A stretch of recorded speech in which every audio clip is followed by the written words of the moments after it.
This is the 7th in a series of videos on the subject of Configuration Management, or CM, designed to provide a grounding in the subject and to allow those of you who are either about to start doing development or have recently started to understand what it's all about and how important it can be to projects.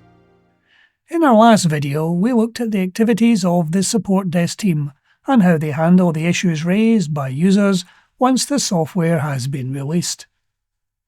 In any documentation or process, there is usually one or more appendices, so today we're going to have a look at the mechanics of building and releasing databases.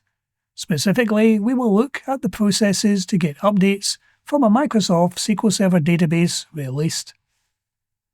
A database is comprised of two main things: data and schema. Data is the information held within the database, which is, of course, of most interest to the users of that database.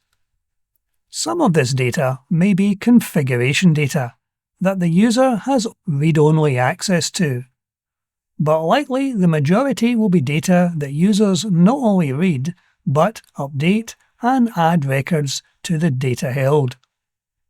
Schema.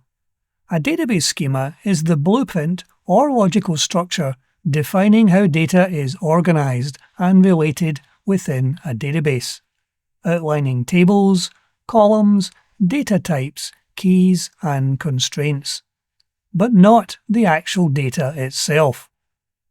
With SQL Server, it can also hold the views, functions, and stored procedures used to access and update the data. Historically, databases were developed and managed by database administrators, or DBAs. These expert professionals oversee, protect, and maintain an organization's data, making sure that it is accessible, efficient, and secure. They handle all aspects from design and installation to backup, recovery, and problem solving, frequently collaborating with developers and IT teams on performance optimization and security measures. Their role is essential for maintaining data accuracy, regulating user permissions, enhancing speed, and preparing for future expansion. There are many more tools available in modern SQL development to aid developers to create and add functionality to SQL databases. But there is still a key role for the DBA, especially in performance optimization and security measures. The database or databases you develop may be hosted in-house on your own hardware, in the cloud, or be part of a network of databases distributed across your geographical region or even the world. As such, it's vital that upgrades to these databases are tightly controlled to avoid any database schemas becoming out of sync with your developments. In rare cases, you may have a database that is read-only, which users access to gain information but not to make any updates.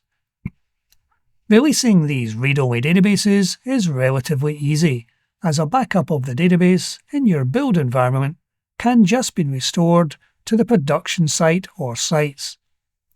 However, with most databases, you will expect the users to be constantly making updates to data as well as just reading data.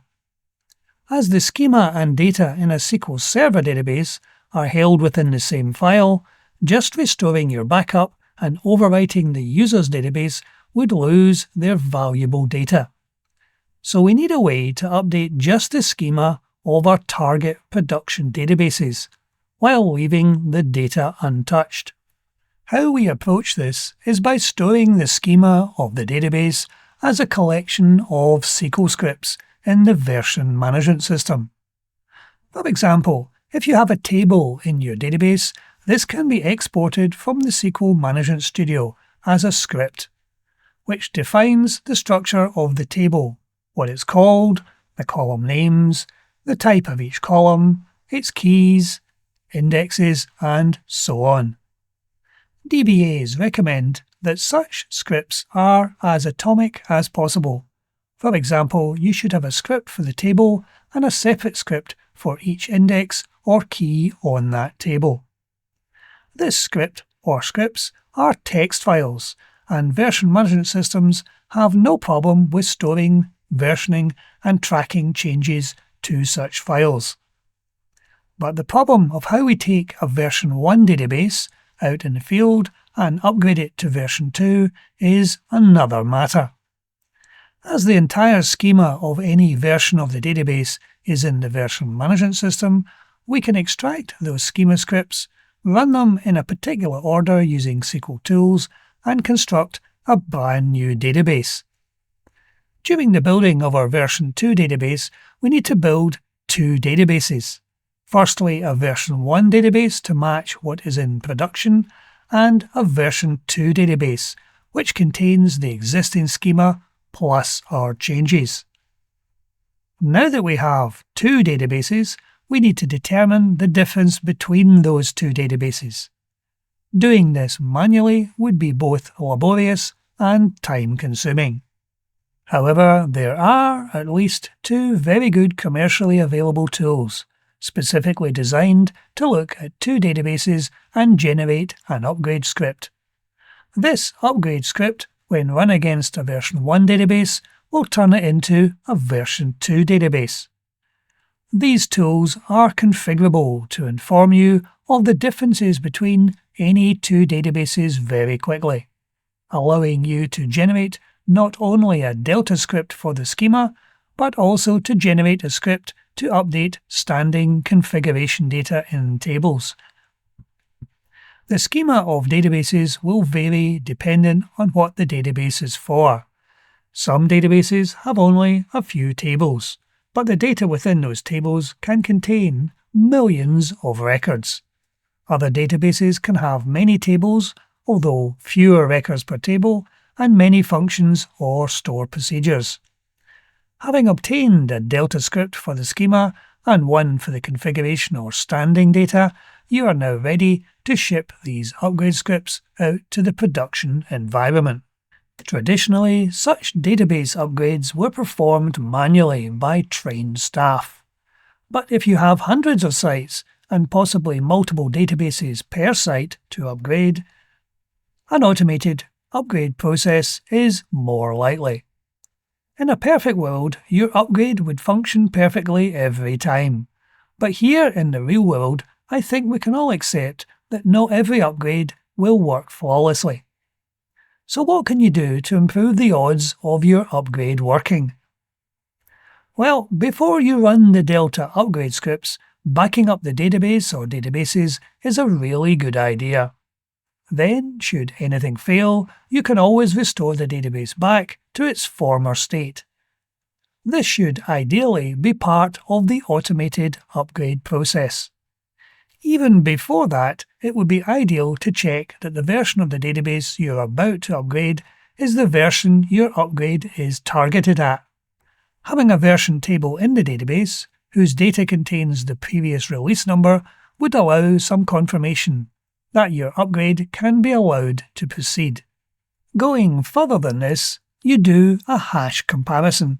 By extracting the schema of the database you're about to upgrade, probably as two files, one for the store procedures and functions, and a second file containing the table schema. It's important not to have any dates and times in these files, and then generate a hash for each file. These hash values should match similar hashes generated from your release build of the version 1 database. If they don't match, then the user's database has a different schema, which could make the upgrade fail, or the upgraded database to perform differently than you might expect. Naturally, should the hash match fail, then you don't proceed with an upgrade. While these pre-checks of databases to be upgraded may seem overly cautious, they don't take long to do as a proportion of the upgrade time, and they will save you having to debug weird problems later. Where you do have multiple sites and databases to upgrade, some mechanism to record which site successfully upgraded and those that did not, is very useful for metrics. If you can automatically extract the error logs from failed upgrades and pass them as part of an incident ticket to the support team, you will smooth the path to a quick resolution. With all this in place, you will have automated much of the process in performing SQL database upgrades, and can then concentrate on the development work and fixing databases that for some reason didn't upgrade. But that's it for today. Thank you for watching. Thank you for watching today's video. Please feel free to click on the link in the description below to discover more videos.